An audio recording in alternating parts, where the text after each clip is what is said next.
Welcome back, Facebook people. Just a quick video on something I did in my garage, 12 years ago or so now at this point. Is this red beam.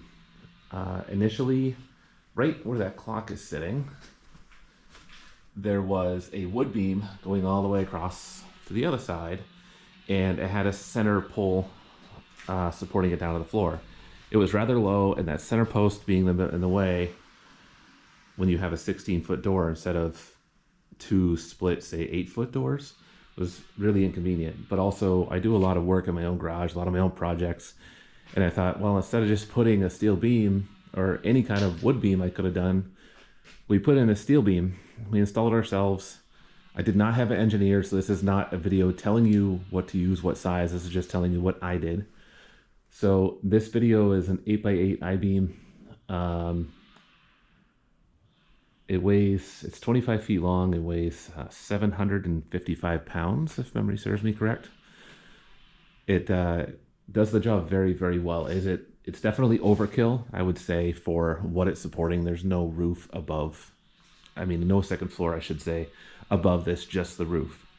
And I find it really helpful because I have two of these jet 1-ton trolleys and chain hoists. I use them more than you'd think.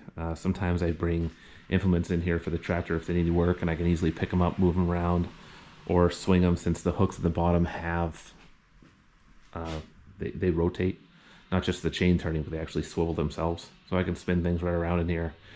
All kinds of stuff. I've picked up whole pallets of wood pellets and shifted them around, those are 2,000 pounds a piece. So I only went with a 1-ton trolley because I wanted to limit how much I'd hang from that beam. I know it can probably handle well over that, but I don't want to have it flex some and then move the structure up and down. But I don't really have a need to move that stuff that heavy. So if I have to, I guess I could just break out the engine hoist.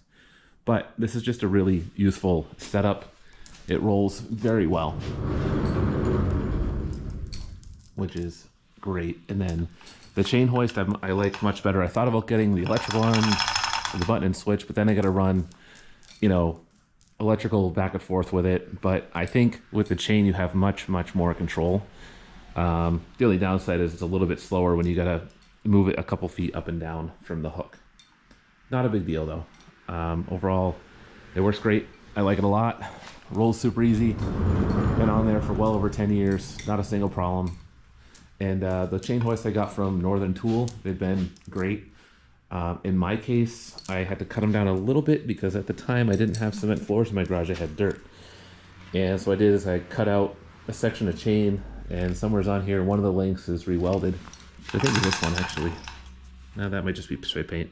Anyway, I had to shorten this because it was very long, and it dragged in the dirt floor, which the dirt would get up into the pulley system in there and kind of booger everything up, and it was causing a problem. So I shortened the chains in my case. In other cases, you probably won't have to do that, but this one will reach 10 feet down. Other than that, I think that's all I had, but some of you will probably find this useful. Have a good one. Please like and subscribe.